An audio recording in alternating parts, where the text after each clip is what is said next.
Chasing Tales, Episode 64, Trail of Tears. Welcome back to Chasing Tales. Tiger has killed Bayard, Pink sinks into grief yet again, and Jack seeks the Book of Frex.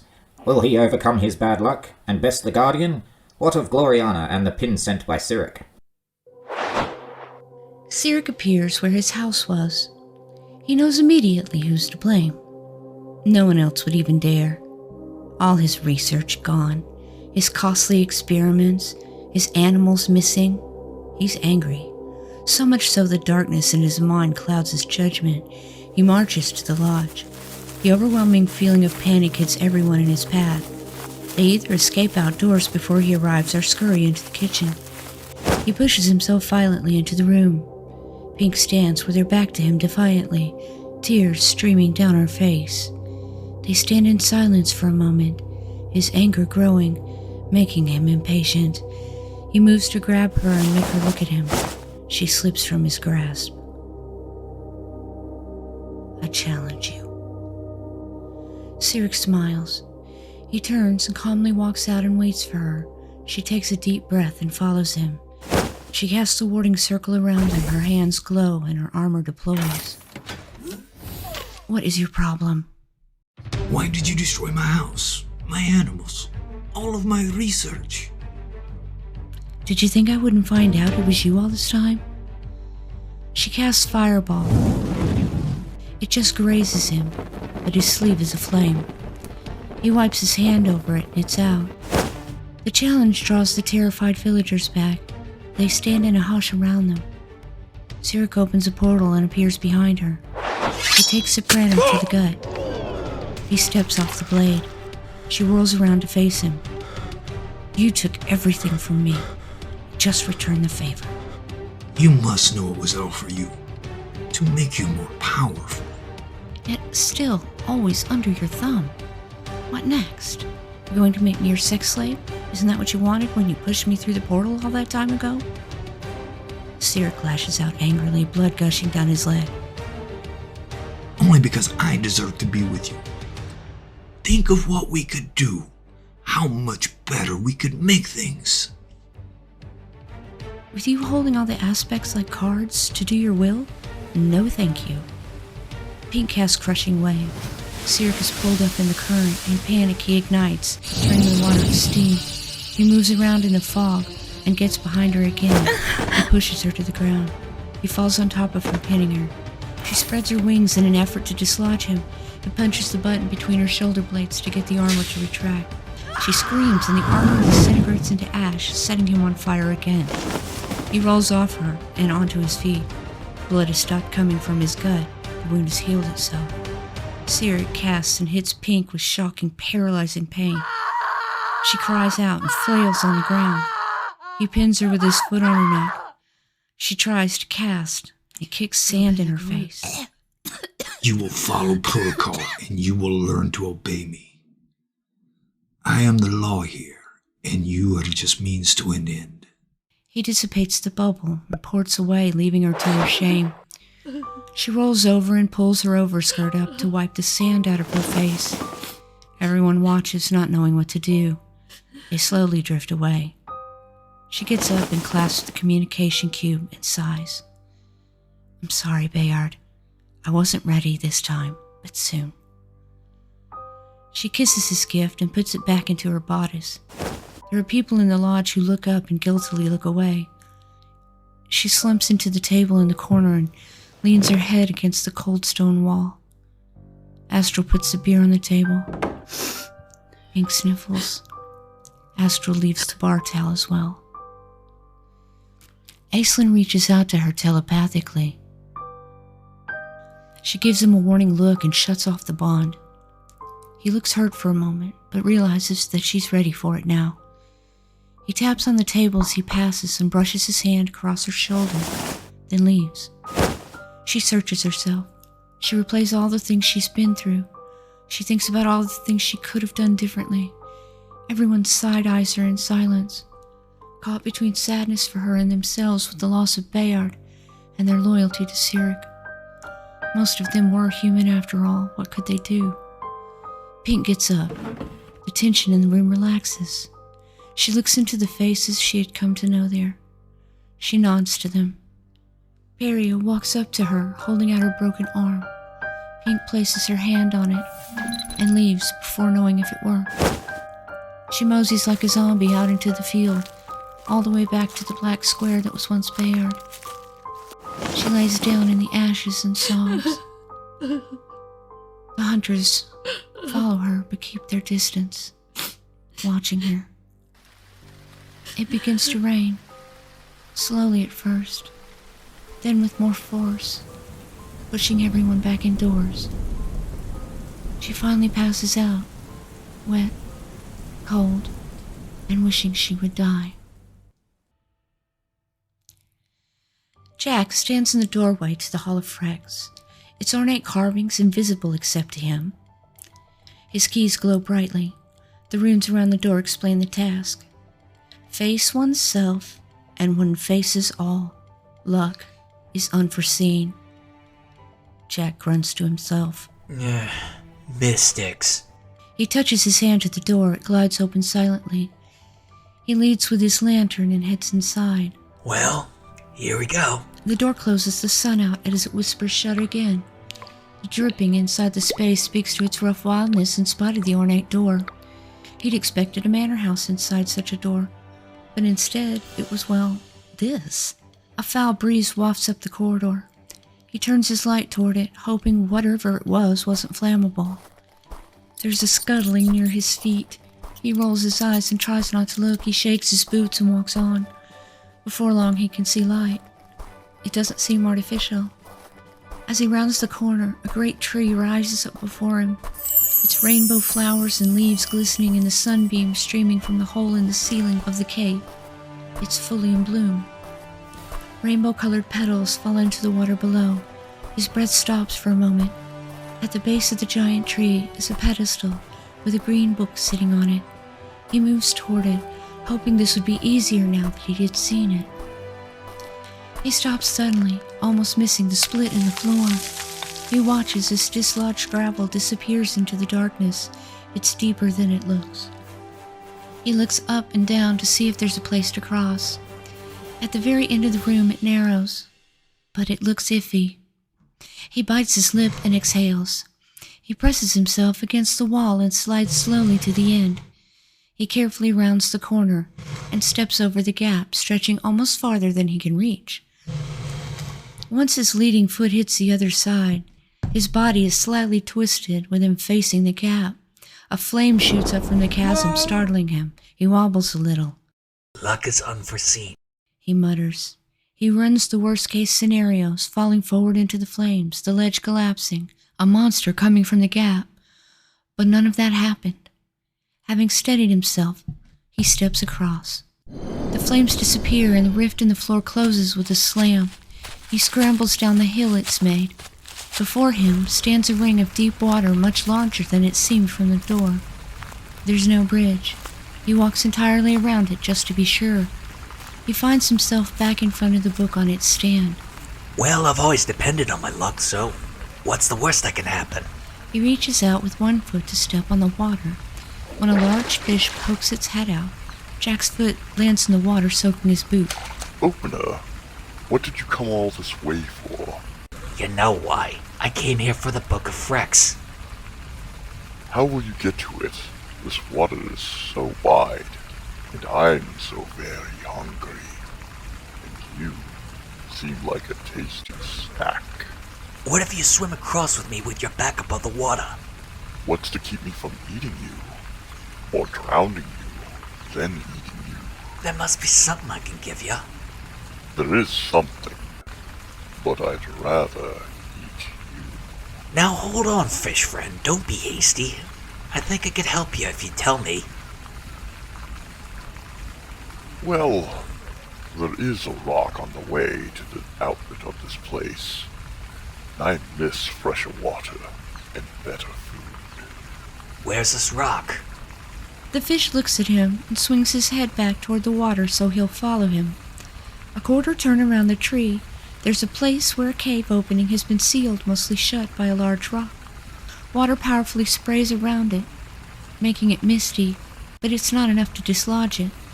The stone is bigger than Jack or the giant fish. So if I move this rock, you'll take me to the other side? I never said that. We had not decided whether or not I will eat you. Fair. Jack shifted uncomfortably now. Alright. Let's make this clear before I move the rock. I want to get across the water and not get eaten. I shall have to think about this. The rock is quite large.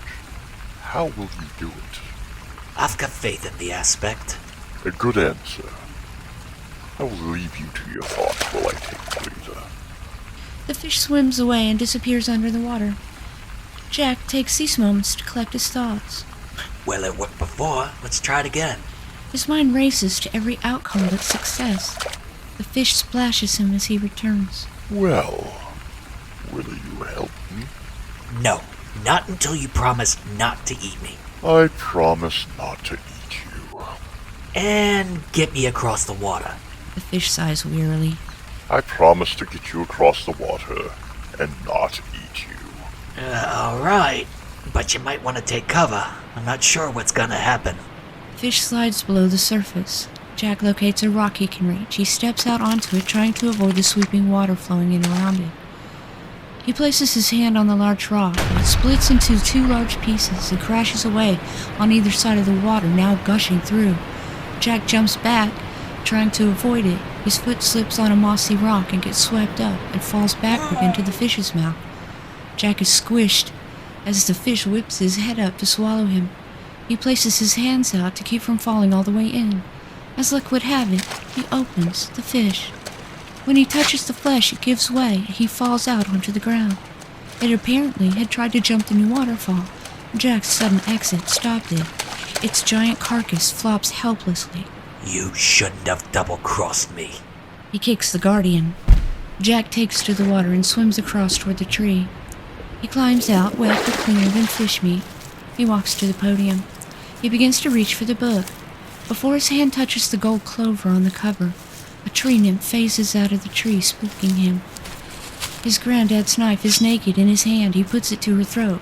At least he thinks it is. Most of her is still in the tree. It's hard to tell. You gonna try and kill me? No, of course not. Oh, okay then. He backs up a little and stops. What do you want? I came for the Book of Frex. The nymph steps out, pushing him backward with her beach-colored hand.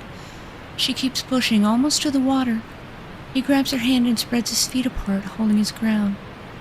When he clasps her wrist, she stops moving. She doesn't move her hand, either. He can see inside her mind. He's flooded with hundreds of images far too quickly to grasp. What he saw I cannot describe, but I can't say it changed him forever somehow. He releases her from his grip. He lowers his eyes. Look, I'm sorry for invading your mind. You did what you were born to do. You conquered the Guardian and your curse. Because you have done it, I will be free again. She grabs the book and hands it to him. So, that's it? Should I just port home? Oh wait, a gift from your grandfather. She reaches her hand into the rainbow tree. It opens with a creak. She fishes out a small notebook and an amulet. Now you can. I guess I'll just go back now. He stuffs his prizes into his satchel. He looks back at her. The nymph gazes at him with the hazel eyes. He turns to go, and then stops. He sits down by the water and watches it rush by. The nymph sits next to him. Why aren't you leaving? I feel like you need to talk. I will go back to my life for the tree. Swim in the waters without fear. Finally getting to eat the fruit of the rainbow tree. The Guardian has kept blooming for 200 years. So the fish was just keeping you here? No, this place is my home. The fish made it a prison. I will stay and live in peace in my little hideaway. Won't you be lonely? Yes, sometimes. I miss when your grandfather would visit. We would talk for hours. He always said that this was the only place he felt welcome. Like the curse says, can go anywhere but is welcome nowhere. But here, She places her hand on his. if you ever want to return, you know the way. Jack touches her soft wooden skin. It feels smooth and freshly sanded. She smiles. He smiles too. What's your name? The tree calls me Mirella. It means leaf. Alright, Muriel. I'm Jack. Can I bring you anything when I return? Could you bring a book to read to me? Alright then, I'll see you soon. He flicks his keys and is gone. Pink curls into a ball covered by a dome. Grass begins to sprout beneath her feet. It spreads around the dome, covering it in a carpet of grass and moss. The green creeps out from under the dome, and vines and flowers begin to wind their way over it. She stares into the foliage as it grows, blocking out the outside world. The rain falls hard as she cries, its sound muffled by the plants closing over her head.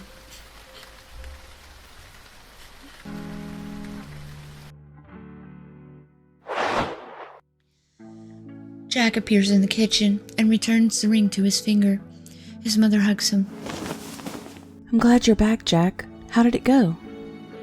I survived, I got the book, and I made a new friend. You made friends with the Guardian? Nah, I killed the Guardian. I'm talking about the nymph of the tree, Muriel.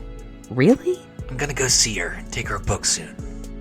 Mara smiles as he wanders off to his personal library. She shakes her head.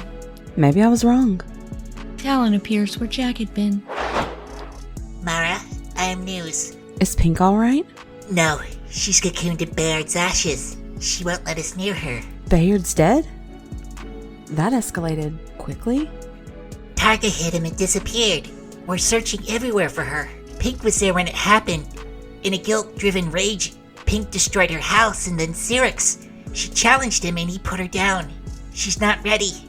She could use a mother right now. I can't interfere, and nor should you. Let her level. You made some of the rules she has to follow. Don't get squeamish now that you see what it's like to witness, let alone experience. Talon looks at the ground, feeling every bit the chastised child. Mara touches him as a sort of apology. Just make sure you check on her. If the flowers fade, she is close to emerging. I would send Syrinx away. Thank you, Mara. Anytime, Talon. She will come out when she's ready. Talon ports back to Starlight to keep an eye on Pink and be on the lookout for Targa. At Bell's base, men stand in formation, barely able to contain the energy they all feel. They could power the magic generators themselves with such electricity. Lieutenants for every squad begin to call out to their units. The units disintegrate one by one into action, ready for their tasks. Ben stands proudly watching them. That's a fine thing, sir. A well-done machine. I just hope there are enough. Did your little errand go alright? As expected. Syrinx watches, blind to the hubbub. His mind is on Pink. He does not know what his anger has wrought at home, though the village must be in knots. He hoped once she emerged, she would show them all it was worth it. The large robots and griffins fly overhead, awaiting soldiers' cheer. Ben stands watching. Soon, nearly everyone is gone, packed off in transports to go to the border. Otto and Pella stand behind them. You want to come with? Or are you two pencil-neck geeks staying here where it's safe? Oh yes, I get it. Very good. But I'm afraid I have some work to do, sir. Dismissed. What about you, Otto? Otto looks at Syrinx and Ben for a moment. He'd been one of Haven's fighting force against other enemies, and he did not wish to face them on the opposite side. Syrinx, would it be alright if you sent me back to the lab? Of course. You've seen your share of the stuff. I know. It's been mighty helpful having you here. I'll be in touch. Otto shakes Ben's hand, nods to Syrinx, and ports back to Tanik's lab. Tanik looks up from tinkering. They headed off. Yes. Did you fix it? Yes. Come give me a hand with this, would you? Otto crosses to him. Tanik's robot assistant watches him with no expression. Carlos suddenly begins flashing code at him. He stares until he believes he understands. Tanik looks up. You coming? Yeah. Put your hand right here and hold this wire. Otto nods and goes to work next to Tanik. Jack sits in his library reading The Tale of Frex. His granddad's journal is open, held down by his skull at the last page he was reading. He pops another brownie in his mouth and continues. My name is Frex, and this is my book, you see. Back before the split, what the Nine was forged from, there was this big blow-up between the creators. He wanted to build on the past, create something amazing and epic.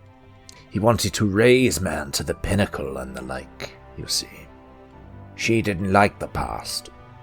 Her mistakes lived there. She wanted to hurtle blindly through her time, with only her feelings to guide her. This was not going to work. He tried to see it her way, but he never could get his head around why she was so variable. After all, they needed to focus and work together on the plan. Even so, she would steal and sabotage because she enjoyed having him all to herself. She didn't want his great work to take too much of his attention. They fought so badly one night that he decided to leave. She woke to find him gone. She felt regret, but didn't know what to do. I was human, and I had a direct complaint with the creators. I came to her garden and wanted to know, why do we have to suffer? Why does love fade? How can I find it again? She, being sympathetic to my cause, sent me on this errand and that to please my long-loved wife. Flowers, candy, every kind of attention. I reminded her of all the reasons I had fallen in love with her, but nothing would turn her to me. I trekked home. No better than before, but now heartsick and tired. I finally arrived at my parents', weary from my journey. I laid down and straight to sleep. I dreamed crazy dreams about doors, all open to me but one, my wife's. I woke with a start, feeling panicked about the dream in my travels. Jack looked around and then back at his book. In my travels. He puts the book down and opens the lab door to find his mother standing, waiting, holding a summoning chalk. He looks around to see the most recent one fade on the wall behind where he was sitting. He puts the ring on and the bookshelf closes without any trace of what was there. Come on, I think we need a drink. The war moves forward. Jack has been successful in his quest. What will he find? Now with nothing, Pink lies in her grief, inside a dome of flowers of every colour. How will she emerge? Stay tuned for the next amazing episode of Chasing Tales, episode 65, The Voice in the Wind. Hey everyone, Pink Salmon here. Thanks for listening. If you could like, share, subscribe, and leave a comment, it would be very helpful to the channel. Now it's time to thank the Buttermakers. I narrate, play myself. Guide plays Jack and Talon. Viper voices Meryl, the tree nymph. Creeper plays Otto and the Guardian. Petty voices Mara. The Gingerbread Man plays Cyric. Pat voices Ben. Blue plays Tannic. Prony announces. And Steve Day voices Pella. All the music and sound effects are sourced from YouTube, except for guns. Those come from Creeper. This is an original production, written and produced by Pink Salmon. The Gingerbread Man is story advisor. We hope that you've enjoyed the story so far. If you'd like to support the project, you may donate to the link in the description. Thanks, and come back for the next episode of Chasing Tales. This is Pink, signing off. See you on the clip side.